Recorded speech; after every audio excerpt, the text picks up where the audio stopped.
Dipa Nusantara Aidit atau yang lebih dikenal DN Aidit lahir di Belitung pada 30 Juli 1923 silam.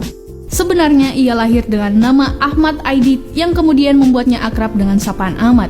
Namun entah atas dasar apa, menjelang dewasa ia mengganti namanya dengan Dipa Nusantara Aidit yang langsung disetujui oleh sang ayah.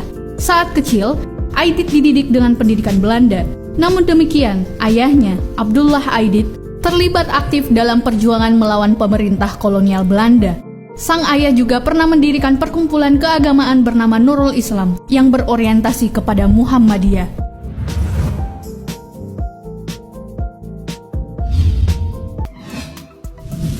Kenal komunis dan aktif di PKI. Tahun 1940, Aidit meninggalkan Belitung dan bertolak ke Jakarta. Di sana ia sempat mendirikan perpustakaan bernama Antara di daerah Tanah Tinggi Senen, Jakarta Pusat, serta masuk ke sekolah dagang Handel School. Nah, disinilah Aidit mulai bersentuhan dengan kaum komunis. Ia pun mempelajari teori politik Marxis dari Perhimpunan Demokratis Sosial Hindia Belanda, yang kelak bergantian nama menjadi PKI. Pada 1948, Aidit masuk Komisi Penerjemah PKI. Salah satu tugasnya adalah menerjemahkan manifest Partai Komunis Karl Marx dan Friedrich Engels. Jalan dengan itu, pelan tapi pasti, Aidit mulai menjalin kedekatan dengan tokoh-tokoh yang kelak memainkan peran penting dalam politik Indonesia, seperti Adam Malik, Hairul Saleh, Bung Karno, Bung Hatta, dan Muhammad Yamin. Menurut sejumlah temannya, Hatta mulanya menaruh banyak harapan dan kepercayaan kepada Aidit. Selain itu, Aidit juga menjadi anak didik kesayangan Hatta. Namun belakangan mereka berseberangan jalan dari segi ideologi politiknya. Dukungannya terhadap paham Marxisme membuat PKI dipercaya Bung Karno, sehingga dibiarkan berkembang. Sebagai balasannya, Aidit diangkat menjadi sekjen PKI dan terakhir menjadi ketua komite pusat. Tidak ada yang menyaksikan Aidit sebagai pemimpin senior Partai Komunis Indonesia. Sebagaimana pada tahun 1954, dimulai dengan terpilihnya ia menjadi anggota sentral komite hingga menjadi sekretaris jenderal PKI, DN Aidit punya citra yang cukup cemerlang.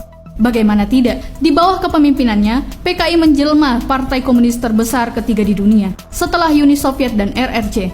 Tak hanya itu, demi memperkuat basis partainya, dia mengembangkan sejumlah program dan berbagai kelompok masyarakat, seperti Pemuda Rakyat, Gerwani, Barisan Tani Indonesia, Lekra, dan lain-lain. Kerja keras Aidit juga tercermin dari berhasilnya ia mengantarkan PKI menjadi partai dengan suara terbanyak keempat pada pemilu 1955. PKI berhasil memperoleh 16,36 suara dan mendapatkan 39 kursi DPR dan 80 kursi konstituante.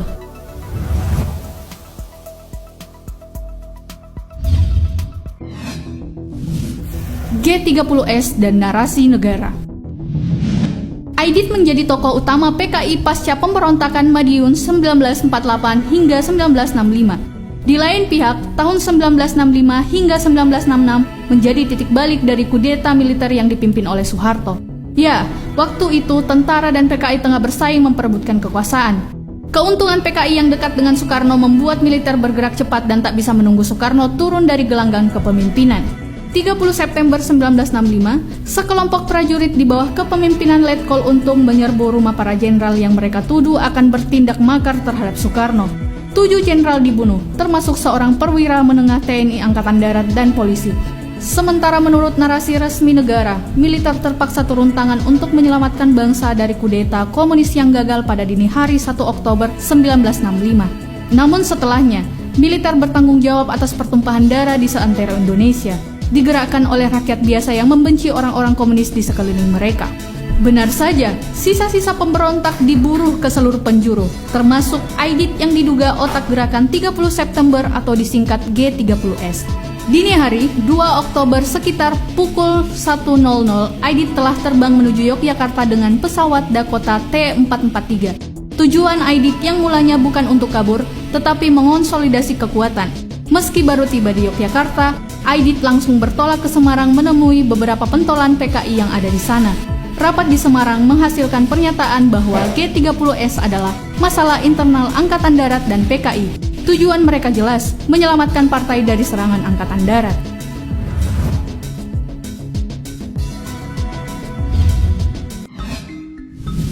Dieksekusi. Dalam gerakan 30 September, pelaku, pahlawan, dan petualang, wartawan senior Julius Pohl mencatat, Hanya dalam 3 minggu, tim intelijen Brigif 4 berhasil melacak jejak Aidit. Sampai akhirnya masuk laporan berkualifikasi A1 yang terjamin kebenarannya bahwa pada 21 November 1965, persembunyian Aidit pindah dari Klejo di bagian barat kota Solo ke Sambeng. Namun ada berbagai versi tentang kematian Aidit. Pertama, ia tertangkap di Jawa Tengah lalu dibawa oleh sebuah batalion Kostrad ke Boyolali. Dia dibawa ke sebuah sumur dan disuruh berdiri di sana. Versi yang lain mengatakan bahwa Aidit diledakkan bersama dengan rumah tempatnya ditahan dan sampai sekarang tidak diketahui di mana jenazahnya dimakamkan.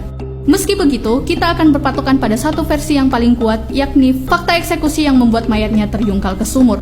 Majalah terbitan Pusat Sejarah ABRI, Senakata nomor 13 Januari 1992, mengisahkan drama penangkapan Aidit yang bersembunyi dalam bilik lemari pakaian. Setengah jam sebelum dieksekusi, Aidit menggunakan waktu yang tersisa untuk menyampaikan pidato yang berapi-api hingga membangkitkan kemarahan semua tentara yang mendengarnya. Akibatnya, Kolonel Jasir Hadibroto tak lagi bisa membendung letusan senjatanya ke arah Aidit. Nah, sejak itulah nama dan sosoknya seakan-akan menjadi sesuatu yang haram disebutkan di Indonesia.